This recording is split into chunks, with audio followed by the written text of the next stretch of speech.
एक गांव में हितेंद्र नामक एक आइसक्रीम वाला रहता था। वो रोज गांव में आइसक्रीम बेचता था।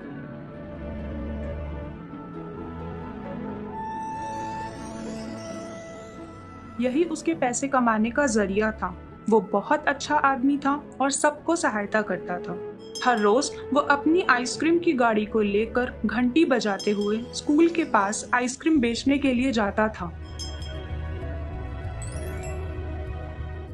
आइसक्रीम, आइसक्रीम, आइसक्रीम, आइसक्रीम, रंग बिरंगी आइसक्रीम, आइसक्रीम। वो घंटी सुन के रवि आइसक्रीम वाले के पास दौड़ के आया। अंकल, वो लाल वाला आइसक्रीम कितने का है? 5 रुपए बेटा। ठीक है, तो वो हरा वाला आइसक्रीम कितने का है? वो भी 5 रुपए का है। बेटा तुमको कौन सा चाहिए? अरे, मेरे पास तो 1 ही रुपए है, मैं कैसे खाऊंगा? ठीक है बेटा, तुम चिंता मत करो। अभी के लिए 1 रुपए दे दो, तुम्हारे मनपसंद रंग का आइसक्रीम ले लो और बाकी के 4 रुपए तुम मुझे कल दे देना।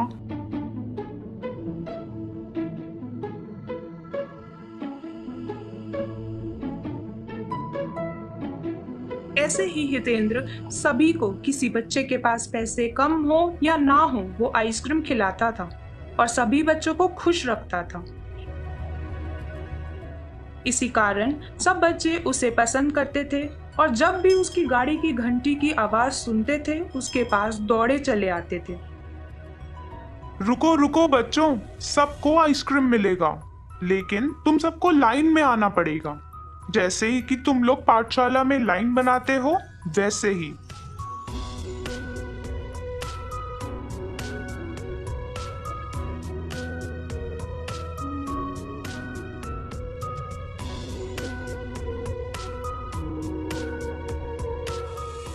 अरे भाई हितेंद्र, पैसे हो या ना हो, तुम सभी को आइसक्रीम खिलाते हो, इसमें तुम्हारा क्या फायदा होता है?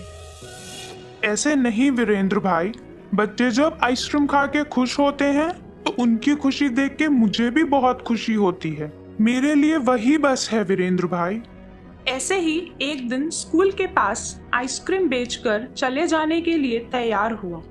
वो जब जा रहा था, एक बच्चा उसके पीछे पीछे आ रहा था, परंतु हितेंद्र को उसके बारे में कुछ भी पता नहीं था। कुछ समय बाद हितेंद्र घर पहुंचकर अपनी कुर्सी पर बैठा था। तभी उसे एक बच्चे की रोने की आवाज सुनाई दी। ये रोने की आवाज कहाँ से आ रही है? वो पूरे घर में ढूंढ लिया, लेकिन उसको कुछ भी नहीं दिखा, परंतु उसको रोने की आवाज सुनाई दे रही थी। लगता है यह आवाज बाहर से आ रही है।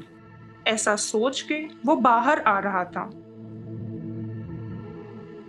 तो देखा कि एक बच्चा उसकी गाड़ी के पास बैठ के रो रहा है।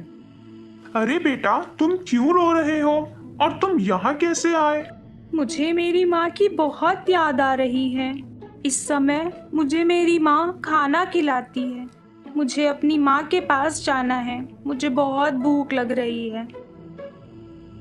ये सुन के हितेंद्र उस बच्चे को घर में लेके खाना खिलाता है।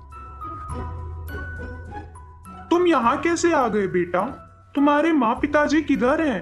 आप हर रोज हमारे स्कूल के पास आइसक्रीम बेचने के लिए आते हैं ना? आपके जाने के समय आपके पीछे पीछे आ गया। बेटा तुम घर क्यों नहीं गए? मेरे पीछे पीछे क्यों आ गए? मैंने अपने पापा को बॉल खरीदने के लिए पूछा था, परंतु उन्होंने नहीं खरीदा।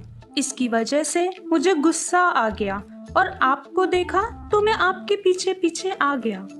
बेटा बॉल नहीं खरीदी तो गुस्से से चले आए, ये तो गलत बात है। तुम्हारे लिए तुम्हारे माँ पिताजी परेशान हो रहे होंगे। तुम कभी भी ऐसे नहीं करना ताकि तुम्हारे माँ पिताजी तुम्हारे लिए परेशान हो। अभी इधर ही सो जाओ, मैं कल सुबह तुम्हें तुम्हारे घर पे छोड़ दूंगा। नहीं, मुझे नहीं जाना, मुझे आपके पास ही रहना है अंकल जी। ऐसे नहीं बेटा, ऐसे नहीं बोलते। तुम्हारे लिए तुम्हारे मम्मी पापा बहुत दुखी हो रहे होंगे। निखिल को ऐसा बोल के वो उसे सुला देता है।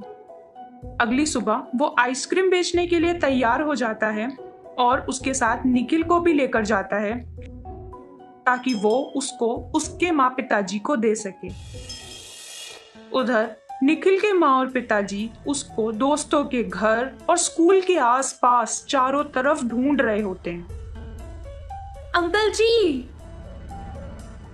मैंने कल निखिल को आइसक्रीम की गाड़ी के पीछे जाते देखा था। वो अभी तक घर नहीं आया क्या? नहीं बेटा, अभी तक तो नहीं आया। तुम्हारे पास आया होगा ये सोच के मैं यहाँ पे आया था। ये बोल के वे आइसक्रीम वाले को खोजने लगे।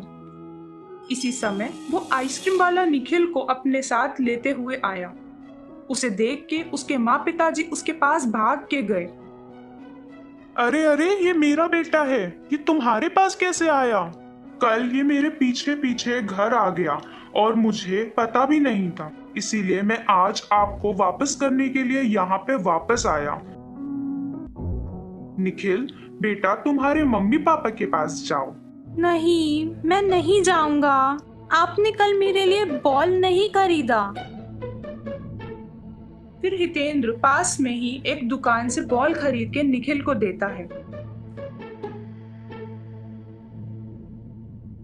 निखिल बेटा, कभी भी किसी अनजान आदमी के पीछे नहीं जाना चाहिए।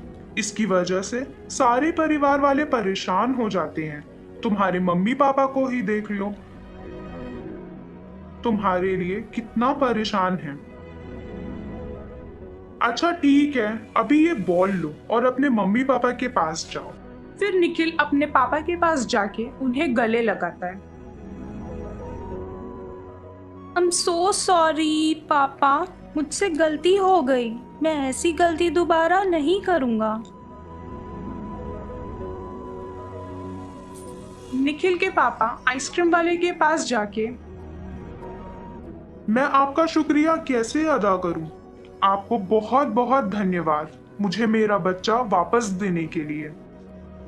वो एक दूसरे को गले लगाते हैं। इस कहानी से हमें ये शिक्षा मिलती है कि किसी भी अनजान को भरोसा करके उसके साथ नहीं जाना चाहिए।